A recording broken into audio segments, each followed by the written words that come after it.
A gente está no momento propício para isso e hoje a gente vai falar sobre quais que são as melhores plantas de serviço que você pode utilizar como adubação verde para ganhar produtividade e melhorar os atributos químicos, físicos e biológicos do seu solo. E o vídeo de hoje é um oferecimento do GES Rural, um software desenvolvido para o produtor rural na organização dos gastos da sua propriedade. Nele você consegue separar a propriedade em talhões, controlar os gastos com produtos e gerenciar o seu estoque.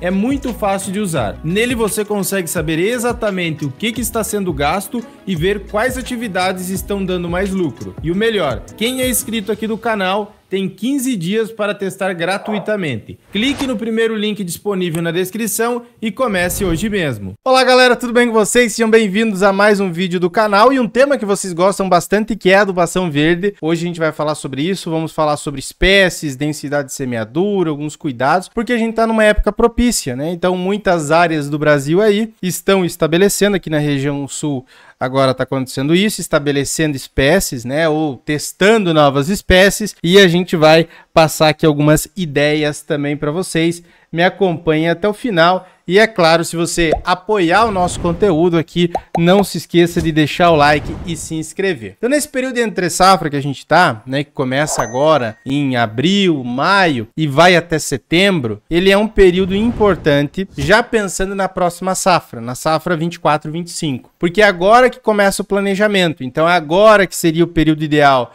para fazer uma coleta de análise de solo e mandar para o laboratório. Se precisar jogar um calcário, esse que seria um momento mais propício, é claro, nas regiões onde existe chuva nesse período que vai de abril até setembro, né? Eu sei que em algumas regiões do Brasil isso é um pouquinho mais difícil, então dá um período de seca, de fato, aí para estabelecer alguma cultura é um pouco mais complicado. É possível também, nós temos opções para várias regiões brasileiras, tá? Eu vou dar um enfoque aqui principalmente para o Centro-Sul no vídeo de hoje, porém dar algumas indicações para as regiões mais ao norte, né? Eu sei que tem regiões onde não tem como se plantar nada, né?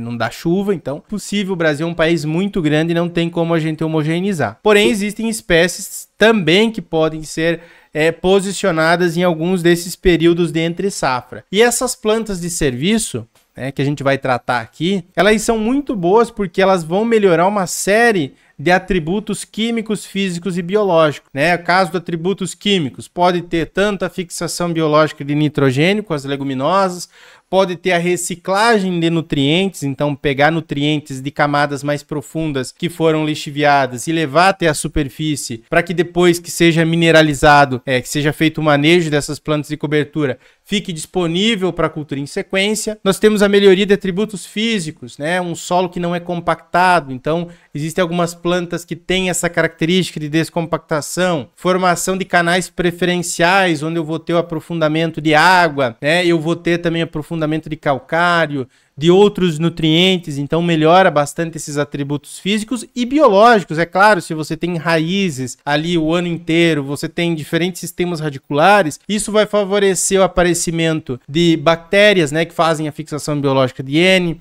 de micorrizas, que são fungos que podem atuar em simbiose com essas raízes e disponibilizar um fósforo, né, disponibilizar outros elementos, também outros nutrientes. Então vai ser só vantagens, várias vantagens mesmo. E aqui eu gostaria de trazer para vocês hoje, então, que nós podemos trabalhar tanto com culturas solteiras, que é uma opção, né, que são milheto, uma braquiária para regiões mais quentes do Brasil, então onde existe período ainda de chuva, o milheto ele precisa, para vocês terem uma ideia, 3 vezes menos água do que o milho. E o milheto tem um sistema radicular, primeiro que se aprofunda muito, muito benéfico para fazer essa reciclagem de nutrientes, para descompactar o solo, para ocupar essa área, para suprimir planta daninha. A braquiária também tem características bastante parecidas, tem um custo do estabelecimento que tem uma tendência de ser bastante baixo, uma rusticidade contra o ataque de pragas e doenças bastante grande, então são culturas bem interessantes. Ainda tem aveia, centeio, azevém, que a gente vai destacar. E mix de cobertura. Então, mix de cobertura é quando eu pego mais de uma espécie diferente e faço o plantio em uma área e eu aproveito os atributos de cada uma das espécies. Se eu tenho por exemplo, um cereal de inverno, que tem alta produção de biomassa, e eu combino com uma leguminosa que tem a fixação biológica de N, eu vou ter duas coisas muito interessantes. Então, o nitrogênio que é fixado, e eu vou ter também supressão de plantas daninhas, aumento de matéria orgânica, né, por essa gramínea ter alta produção de biomassa. Mix de cobertura acaba sendo bastante interessante e a gente vai destacar mais para o final, por isso me acompanhe nesse vídeo. Como que você vai escolher uma espécie para plantar? Eu vou passar algumas espécies aqui, mas fica uma dica geral. Primeiro, o ciclo. Você tem que combinar o ciclo de quando você vai plantar até o final, né, quando você inicia o plantio da safra de primavera-verão, que pode ser em setembro para algumas regiões, o caso do milho, ou em outubro para o caso da soja, aqui para nós na região sul, mas existem regiões do Brasil onde se começa a plantar em dezembro. É muito diverso. Quando a gente começou a prestar consultoria aqui via remota para produtores, a gente viu realidades extremamente distintas a nível de Brasil. Nós temos a soja sendo plantada aqui no sul em setembro, né? Setembro, outubro, e vai até maio. Em Roraima, por exemplo, o pessoal planta em maio a cultura da soja, que lá já é hemisfério norte. Então, olha que loucura.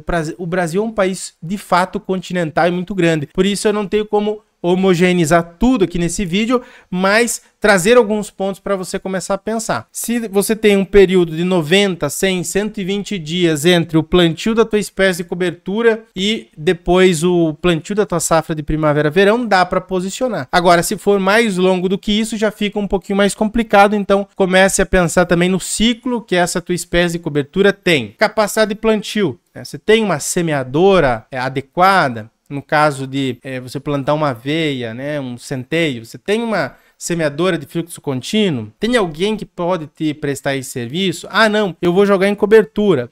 Até pode, mas aí você vai ter que aumentar um pouquinho a densidade de sementes, né? Talvez trabalhar junto com o engenheiro agrônomo para posicionar bem os procedimentos aí. O valor da semente também.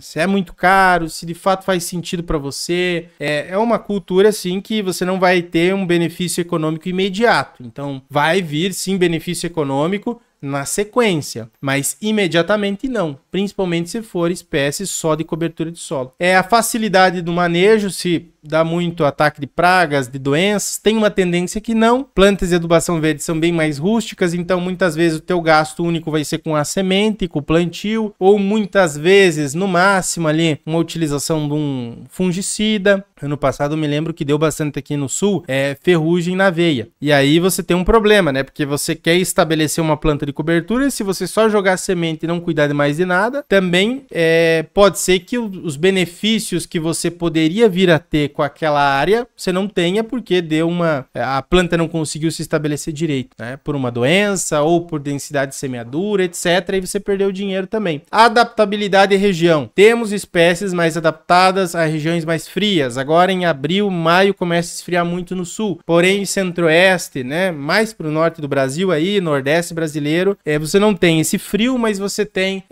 região de seca. Então, você tem que tentar posicionar, ver se é possível uma espécie mais adaptada à seca. Se é aqui do sul, uma espécie própria para o período de inverno que tolere também as geadas. E as características da espécie, né? Se é fixação biológica de N, se é produção de biomassa, etc., que a gente vai falar já para vocês. A primeira espécie que eu gosto bastante é a aveia. Não tem um sistema radicular tão profundo. É uma cultura muito utilizada para nós aqui, plantio em abril, maio, né? Principalmente em abril, final de março e início de abril, dependendo da temperatura da região, né? Tem regiões mais altas que plantam um pouco mais cedo, regiões mais baixas e mais quentes que plantam um pouquinho mais tarde. Então a aveia aí você vai fazer o estabelecimento com 60 a 80 quilos por hectare de semente. Nós temos hoje cultivares de aveia que são melhoradas, muito produtivas, então com alta produção de biomassa também. Dependendo se é só para cobertura de solo, você pode trabalhar com uma densidade um pouco menor. Se é para cobertura de solo e também para pastejo dos animais, uma densidade um pouco maior. Lembrando que se os animais forem pastejar na área, não deixar esses animais raparem muito a aveia, né? Diminuir muito a sua altura, porque aí você vai perder os benefícios das plantas de cobertura, que seria a produção de biomassa, né? Micro-organismos no solo e etc. Então, tem como você fazer também pastejo dos animais, seja para leite ou para corte, e manter os benefícios da adubação verde. Isso é bastante bacana porque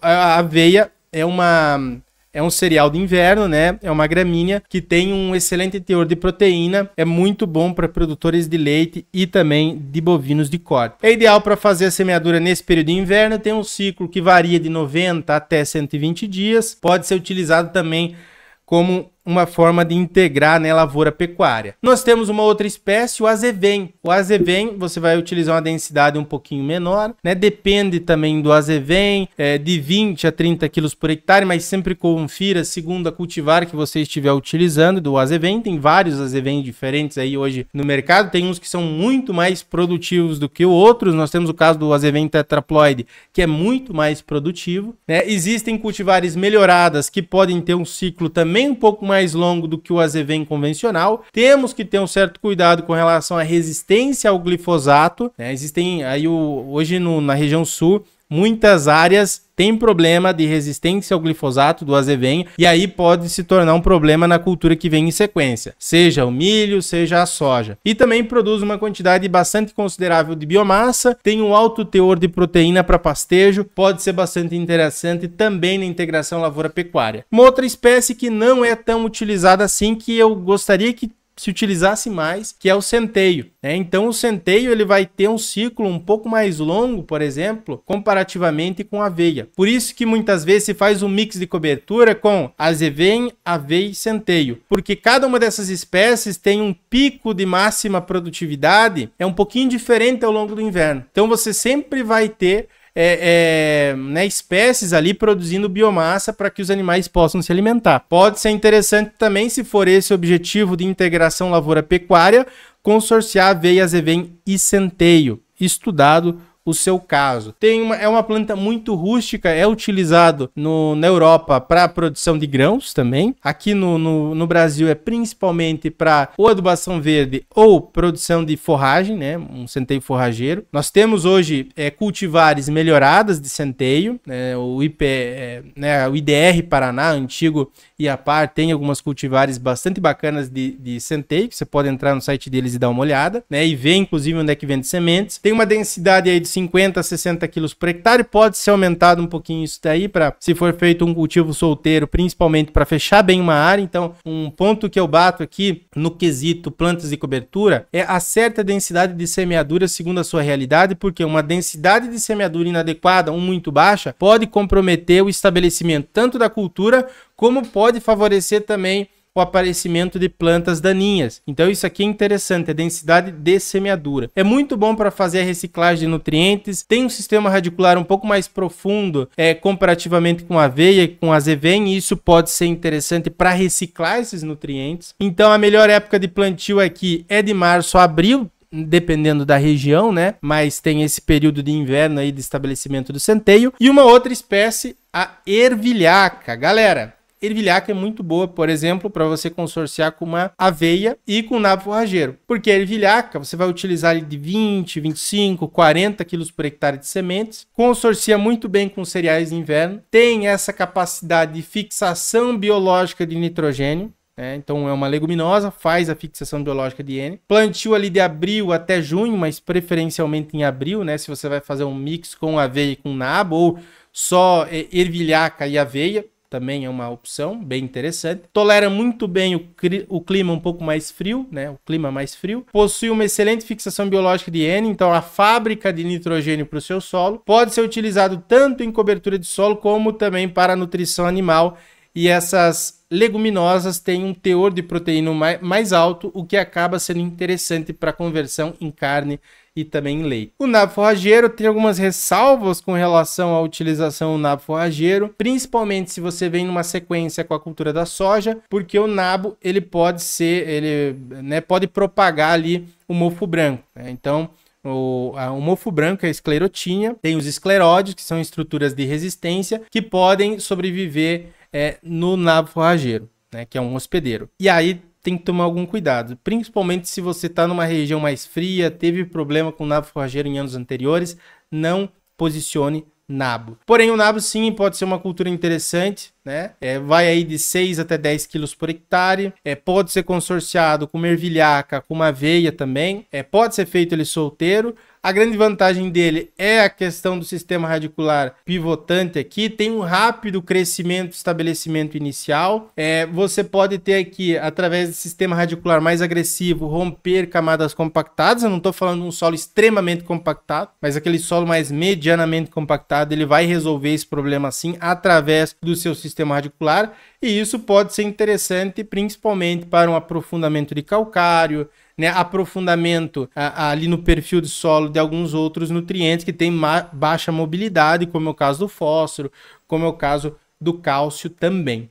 E aí nós temos o mix de cobertura, que eu já comentei com vocês. Nós podemos ter várias espécies consorciadas de acordo com a necessidade da área. Eu posso pegar um centeio, como vocês estão vendo aqui, misturar com nabo forrageiro, misturar com uma ervilha, e aí você tem um mix muito interessante com propriedades do nabo de descompactar solo, do centeio de reciclar mais nutrientes, formação de um sistema radicular mais denso, da ervilha forrageira ou da ervilhaca de fixar nitrogênio. Então é muito interessante fazer isso, porém tome um certo cuidado com relação às doses de mistura, porque você pode ter uma planta suprimindo outra. Então você também tem que pensar na melhor relação de mistura para que a coisa funcione, porque às vezes se você coloca muito de uma espécie e pouca de outra, você pode ter uma suprimindo a outra e aí uma não estabelece e daí você gastou dinheiro desnecessário com semente. Trouxe aqui alguns exemplos de mix de cobertura que são possíveis: trigo mourisco, nabo forrageiro e milheto, principalmente para uma opção aqui no sul de plantio mais cedo, então em março, porque o trigo mourisco e o milheto não são espécies muito legais para você colocar no inverno, né? Você vai ter com geadas, o trigo mourisco não aguenta. Tem espécies mais para abril, né? Mais para frente, abril, maio, que seria a aveia preta, pode ser misturado com uma aveia branca, com uma ervilhaca, com uma ervilha peluda, ou centeio, aveia preta, ervilhaca também, uma ervilha forrageira que seja. Então, tem várias espécies aí, essas são as mais comuns de serem utilizadas, né? O que nós devemos pensar aqui? Os mix de cobertura são excelentes opções, por mais que você mesmo possa fazer o seu mix. Então, tem como você comprar e tem como você fazer. Porém, tome o cuidado com relação às doses de mistura, justamente por aquele problema que eu falei de competição entre as espécies. Tudo bem? Com essas plantas de serviço que eu destaquei aqui para vocês, vocês podem melhorar muito as qualidades físicas, químicas e biológicas, favorecendo a cultura comercial que vem em sequência, diminuindo o uso de fertilizantes, tendo uma agricultura comercial mais sustentável também do ponto de vista econômico. E é claro que, se bem manejadas, essas plantas de serviço, essas plantas de cobertura que são para adubação verde, também podem gerar renda através da pecuária, seja de leite ou de corte. Espero que vocês tenham gostado desse vídeo. Também, como eu sempre falo, se você quiser o nosso acompanhamento personalizado aí para sua área, com montagem de planos de adubação, com atendimento, olhando especificamente para a sua propriedade ou para o seu sistema produtivo, a gente tem uma equipe de engenheiros agrônomos qualificados para te ajudar. Aqui abaixo tem um link, você pode clicar e nos chamar lá no WhatsApp. No mais era isso, espero que vocês tenham gostado. Até o nosso próximo vídeo e tchau!